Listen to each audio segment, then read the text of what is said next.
I valued deferring to my elders. I valued being humble. I valued academic success. And there were advantages to that. But there was also a big disadvantage, and that was that I was labeled as a nerd. This was me in grade 6.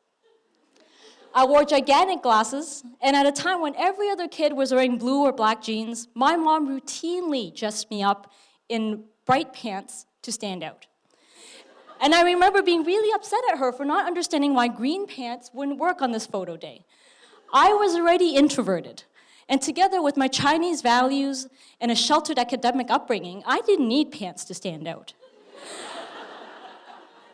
My godmother came over one time to take me out for ice cream, and I remember being super giddy because she asked me what flavor I wanted. Up until then, all my food choices had been made up for me. I didn't even know I was allowed an opinion on food. And so, yes, I stood out. I really wanted to be one of those North American kids who were sporty, risk takers, who had opinions that they could voice. This was me in high school. By that time, all those factors had come together and developed a lack of confidence. And the teachers kind of reinforced that. In grade 12, my physics teacher found out that I had applied for engineering, to go to university in engineering at Waterloo and at MIT. And he flat out told me that I wouldn't get in. The same year, I went to see my guidance counselor, and he told me that my options were limited. He told me I can do one of 5 things. I can become a nurse, a social worker, a teacher, a doctor, or the last but not least, a firefighter. Have you seen my physique? Firefighting, it's not an option. So what happened was, through all of this, my lack of confidence started to hold me back. In high school, they were running, or when I was there, they were holding their first ever fashion and dance show. And because I had been taking jazz lessons, I thought I would apply to go and help with the choreography. It turned out that I was the only one with any real experience. So the teachers decided to ask me to choreograph the entire show. But the kids that I would be choreographing were the ones who were cool, the ones who watched music videos and knew moves that I couldn't even dream up. I was so afraid of making a fool of myself in front of these people that I walked away from the job. This is not me in university. It's not me at all. How many of you think that this guy looks a little scary? One person. I was actually really terrified of him. In university, I did manage to get into the Waterloo co-op program that I wanted. And one of my co-op jobs was at WorkBrain, where this man, Daniel DeBow, was an executive. At the end of my work term, he asked me to come back for a second term to work for him. It was a great opportunity, but one that I wanted to turn down because I wanted to experience life at other companies. But because I was afraid of him, I didn't know how to tell him, and so I ignored him. I told him I'd get back to him, and I never did. The entire summer, I fretted over what he must think of me. At the same time, I couldn't pick up the phone because I had waited so long.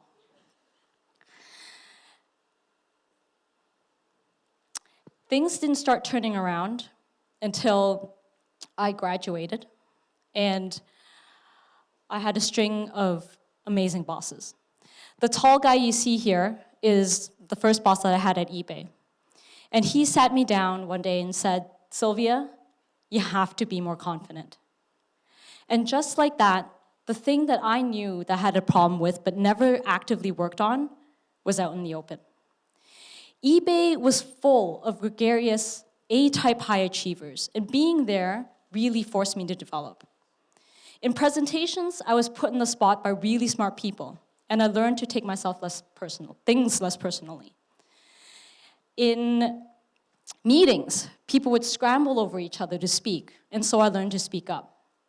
And when I went to offsites, I was forced to mingle and network with people who all thought they were cooler than me, and I survived. And so slowly, I changed. Eventually, I left eBay to work at Owanda, and then at Google, and most recently at ScribbleLive. And as I started managing people, it slowly dawned on me how this problem that I've been dealing with wasn't something that I'm just dealing with. The more I coached, the more people came to me with their fears and their doubts. It wasn't until I read Lean In, though, that I realized how much this problem is really amplified for women and how much it contributes to the gender gap. And more importantly, how unsolved it really is. You know, talking about Beyonce, did you know that she had to create an alter ego, Sasha Fierce, in order to feel confident on stage? Amy Poehler says that she has to work on not hating her own face when she looks in the mirror. And even Michelle Obama says it's a constant battle for her to face her own fears. At ScribbleLive, I am the only woman on the senior leadership team. So now, more than ever, I have a vested interest in looking at this confidence gap. And I think the authors of Womenomics have it right. And that is it's a downward spiral. The less confident you are, the less confident you become. Why? Because you don't compete. It's only through competing that you learn that failures are okay. And it's only through competing that you realize, or that you actually win, really. And what builds confidence like a win? So what can you do about this downward spiral? Well, it turns out there's a lot. Way more than I can fit into a 15-minute talk. But here are my top 5 favorite things. First is to learn to take criticism. When my teacher told me that I couldn't get into those university programs I wanted, I was crushed. So crushed that I couldn't think to ask him why he thought the way he did, or what I can do to improve. And this is something that I see over and over again at work. Here's a good example. Say Big Boss sits in the meeting and says, Sally isn't doing so well with Project K. Now, as Sally's manager, if you're a stereotypical man, you think, let me go and talk to Sally. If you're a stereotypical woman, this is what happens. You're like, oh God, Sally reports into me. Therefore, I'm the one who's not performing here. And I've just been humiliated in front of everyone. So one person is poised to take action, while the other person's just taken a big beating in their confidence. Who do you think is more poised to actually turn things around? Second thing, which one aptly mentioned already, is to find mentorship. But find mentorship in a different way. I do really think that a lot of us look for mentorship the way we're looking for life partners. It's like this. We want someone who will stick out for us through thick and thin, who will commit long-term, and who ideally is ahead of us in the corporate and social ladder. But ladies, this isn't marriage.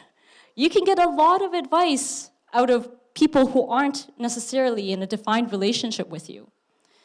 The best mentorship that I had was when I was at Google, and it was just a 1-hour, one-time session.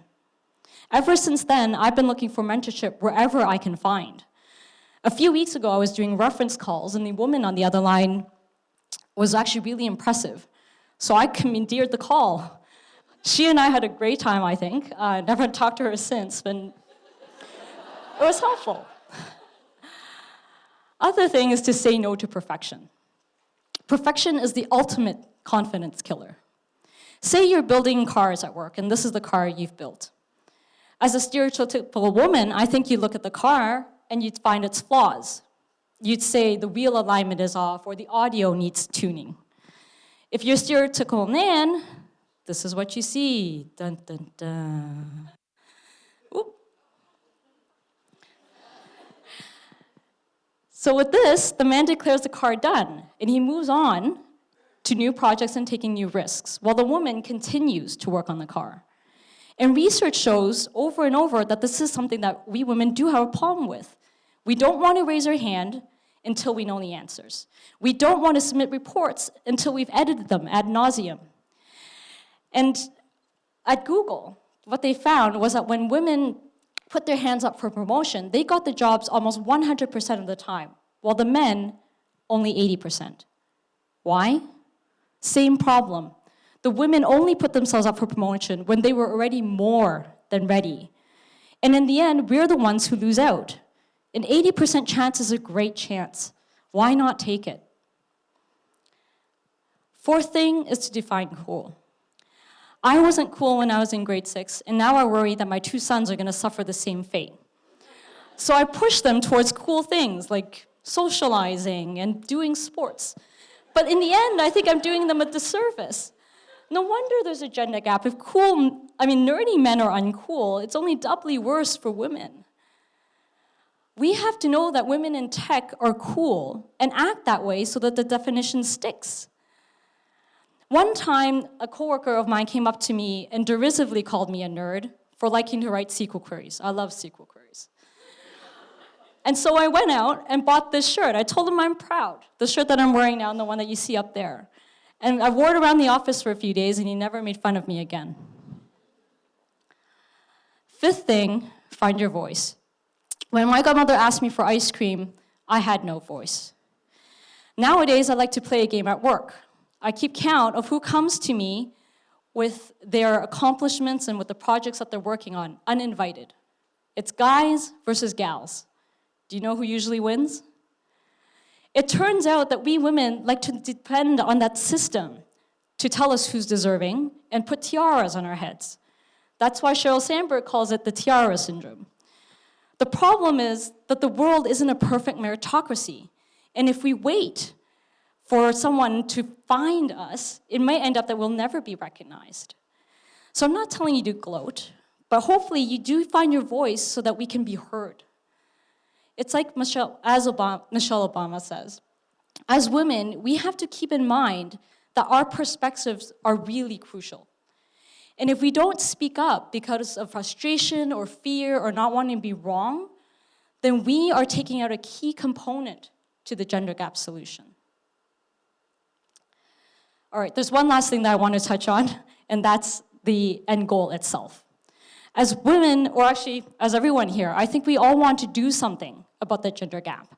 The research leaves no doubt as to the benefits of having more women in leadership positions.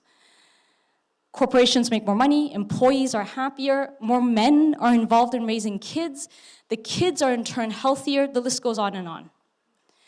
For some women, I think working on this gap means leaning out. For others, myself included, it means leaning in. A few weeks ago, I came across this book, The Happiness Advantage. How many of you have read it? Show of hands, a few. The author has a ton of research that he cites, linking happiness and confidence. It turns out that our conventional thinking and wisdom of, if I work hard and I succeed, then I'll be happy, is wrong. In fact, the formula is backward. Happiness and confidence fuel success, not the other way around, which gave me an epiphany. Suppose my thinking of, if I lean in, then I'll be happy, is totally wrong. Suppose how it really works is that if I'm a positive thinker and I'm confident, then I'll be successful at leaning in. If there's one thing I want you to take away from my talk tonight, it is the fact that confidence isn't just a means to closing the gender gap. Confidence may just be the end goal itself. And if we achieve it, then the gender gap changes would follow. From a personal perspective, this has had huge ramifications for me. I have always been very career-driven, but now I'm a mom of 2 and also a cancer survivor. For the past few years, I've always been debating or trying to achieve the unattainable balance through debating all of my priorities in life, whether it's the weeds on my lawn or the education of my kids. And when the going gets tough, I bear down. I lean in, putting more hours in than I could take. But if the author of this book is right, then I've been led into a trap. Leaning in isn't going to be making me a better mother or a better leader or a better wife. But believing in myself, having confidence, actually will. So if you have an idea, jump in and try. Yes, you'll be scared, you'll fail, you'll be criticized. But the more you do it, the less you'll be scared you'll become. And even if the failures or criticisms are still there. So do it with gusto, and do it unapologetically. Don't let negative self-esteem stand in the way of your dreams. Don't let negative self-esteem stand in the way of other women's dreams, because our goals are the same and we can only get there together. Thanks.